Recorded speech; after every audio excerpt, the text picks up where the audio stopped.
ঈদের পর এখনো জমে ওঠেনি রাজধানীর কাঁচা বাজারগুলো। ক্রেতাদের উপস্থিতি কম, স্বাভাবিক গতিতে ফেরেনি সরবরাহ। চাহিদা কম থাকায় কমতির দিকে সবজি, মুরগি এবং ডিমের দাম।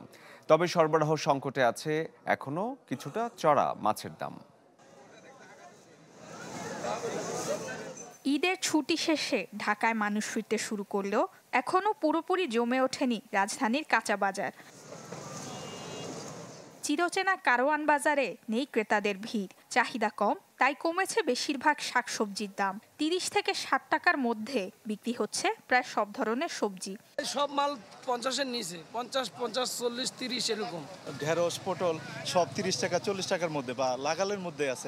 বিশ্বমানের থার্মিক্স রড, সালাম স্টিল থার্মিক্স, দেশের একমাত্র থার্মিক্স রড। স্থিতিশীল ডিমের বাজার, কমতে শুরু করেছে সব ধরনের মুরগির দামও। নতুন চাল ওঠায় কমতির দিকে বাঙালির চিরায়ত ওই খাবার। চাউলের দাম কমছে, এখন চাউলের তো সিজন, এখন নতুন চাউল বাড়িয়ে গেছে, এই জন্য দামটা কমছে। ব্রয়লার 140, 50 বেশি, 40 বেশি, সোনালি 260, 250 বেশি।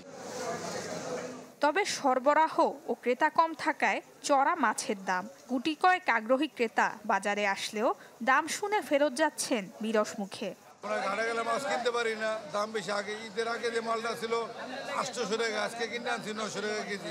বল মাছের দাম করছি 1000 টাকা কেজি, রুই মাছ দাম করছি 900 টাকা কেজি চাই।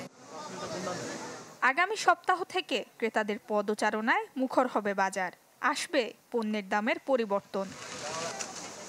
নুসরাত মৌমি, চ্যানেল 24।